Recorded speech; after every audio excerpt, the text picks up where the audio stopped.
আজকে আমরা এই জায়গায় এসেছিলাম, আগামীকাল আমাদের মাননীয় প্রধানমন্ত্রী জনাব তারেক রহমান এই ঢাকা মেডিকেল কলেজ ক্যাম্পাসে আসবেন।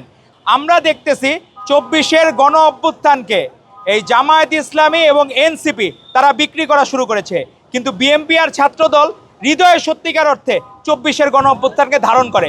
আজকে এমন একটি মাস, 2 বছর আগে এ সময় আমাদের একটা জার্নি টু ইনফিনিটি ছিল। আমরা জানতাম না বাংলাদেশের কোথায় যে শেষ হবে। আমরা দেখলাম যে কখনোই আমরা আমাদের নিজেদের দায়িত্ব মনে করেছি বাংলাদেশের জনগণের সাথে থাকা, বাংলাদেশের মানুষের পাশে থাকা। আমাদের মাননীয় প্রধানমন্ত্রী জনাব তারেক রহমান, ওনার নেতৃত্বে এই আন্দোলন সুসংগঠিত হয়েছে এবং সাবেক প্রধানমন্ত্রী বেগম খালেদা জিয়া উনি কোনোদিন আপোস করেন নাই। আজকে আমরা এই জায়গায় এসেছিলাম, আগামীকাল আমাদের মাননীয় প্রধানমন্ত্রী জনাব তারেক রহমান এই ঢাকা মেডিকেল কলেজ ক্যাম্পাসে আসবেন। তো আমাদের যারা ডাক্তাররা বিভিন্ন জায়গায় বিভিন্ন ইউনিটের যারা আছেন, সকলে মিলে তাদের পকেট মানি বাঁচিয়ে তারা এখানে খাবারের আয়োজন করেছে। সবার খাবার তাদের পক্ষে অ্যাফোর্ড করা সম্ভব না। তারা 2টি ওয়ার্ড সিলেক্ট করে, সেখানে 2-1 জুলাই যোদ্ধাও আছে। তারা ওই সময় জুলাইতে আন্দোলনে অংশগ্রহণ করেছে, কিন্তু এখন কোনো একটা রোগ নিয়ে তারা ভর্তি। সে জায়গায় তাদের পাশে দাঁড়ানো উপলক্ষকে কেন্দ্র করেই আমরা একটু খাবারের আয়োজন করেছিলাম উন্নত মানের, এবং আমরা তাদের কাছে দোয়া চেয়েছি যাতে আমাদের মহান স্বাধীনতার ঘোষক শহীদ রাষ্ট্রপতি জিয়াউর রহমান বীরুত্তম এবং মাননীয় প্রধানমন্ত্রী জনাব তারেক রহমানের যাতে দীর্ঘায়ু কামনা করেন, এবং যাতে হচ্ছে জিয়াউর রহমান এবং আমাদের আপসহীন দেশনেত্রী এবং খালেদা জিয়ার যাতে আল্লাহ তাআলা বেশ নসিব করেন, সেজন্য আমরা এই জায়গায় জড়ো হয়েছি। আজকে আপনাদের উদ্দেশ্যে 2-3টা কথা না বললেই না।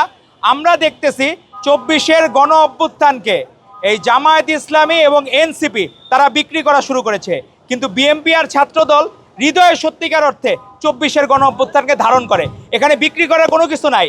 আপনি দেখেন এই বাজেটে এ ক্যাটাগরির যারা জুলাই যোদ্ধা তাদের জন্য 20,000 টাকা, বি ক্যাটাগরির জন্য 15,000 টাকা, সি ক্যাটাগরির জন্য 10,000 টাকা, এইভাবে এদেরকে প্যাট্রোনাইজ করা হচ্ছে।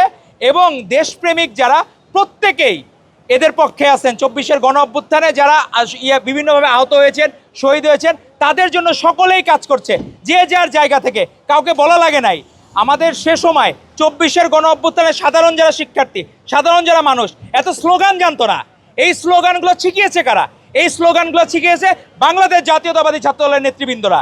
তারা এই স্লোগানের সাথে তাদের কোনো অ্যাটাচমেন্ট ছিল না, কিন্তু এই স্লোগান তাদেরকে শিখিয়েছে বাংলাদেশ জাতীয়তাবাদী ছাত্রদল।